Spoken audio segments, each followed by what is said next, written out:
পাকিস্তান বা ইন্ডিয়ার সাথে ওই ধরনের কোনো চুক্তি হয় নাই, বাংলাদেশের সাথে হয়েছে।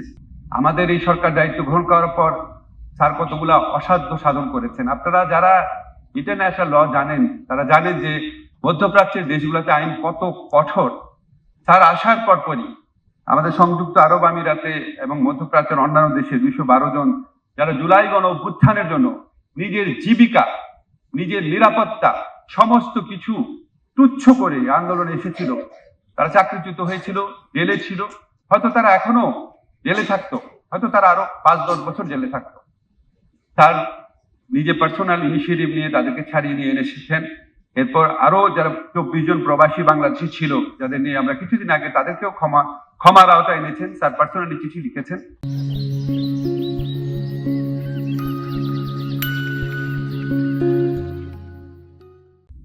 সবসময় স্যার বলে যে প্রবাসীদের ভোটাধিকার দিতে হবে। অনেক কথা অনেক সরকার বলছে, এটা দিতে হবে। এবং স্যার এইভাবে পারসিস্ট না করলে এটা হতো না। দেখেন কত সরকার কতভাবে চেষ্টা করেছে।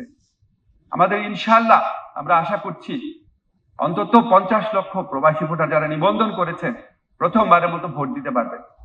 আমি সবার কাছে এই অত্যন্ত আনন্দের সাথে বলতে চাই যে প্রবাসীদের প্রতি গুরুত্ব দেওয়ার যে দৃষ্টিভঙ্গি, সেটা আমরা যখন প্রতিফলন করে প্রথম ঢাকা এয়ারপোর্টে প্রথমবারের মতো, আমরা অনেক রুটিন কাজ করেছি সেগুলি বলতে চাই না, প্রথমবারের জন্য যখন প্রবাসী লাউঞ্জ করলাম, স্যার শুনে খুশি হয়ে স্যার নিজে ওটা উদ্বোধন করেছেন।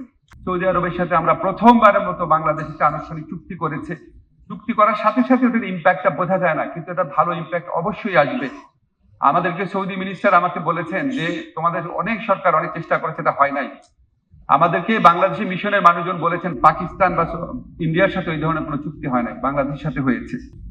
আমরা যাওয়ার পর শুনতাম যে ওখানে আমার সাথে লুৎফে ভাই গিয়েছিলেন, অবর্ণনীয় কষ্ট হয় মালয়েশিয়ায় যারা শ্রমিক থাকে তারা দেশে আসতে পারে না, আসলে আর ফিরে যেতে পারে না, কারণ তাদের সিঙ্গেল এন্ট্রি ভিসা দেওয়া হতো। লুৎফে ভাই আমার সাথে ছিল, আমরা অনেক রিকোয়েস্ট করে এটাকে মাল্টিপল ভিসা করতে পেরেছি। প্রথমবারের মতো মাল্টিপল ভিসা হয়েছে।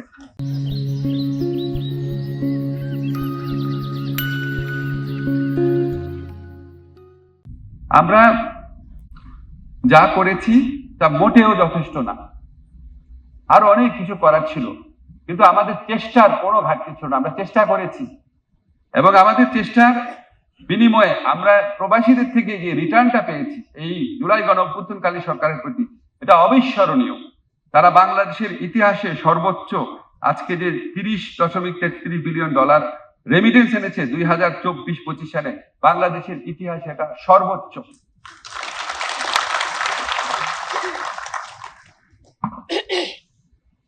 এখন এত কিছুর পর আমাদের যে চ্যালেঞ্জগুলো রয়েছে সেটাকে আমরা পুরোপুরি রিজলভ করতে পেরেছি, পারি নাই।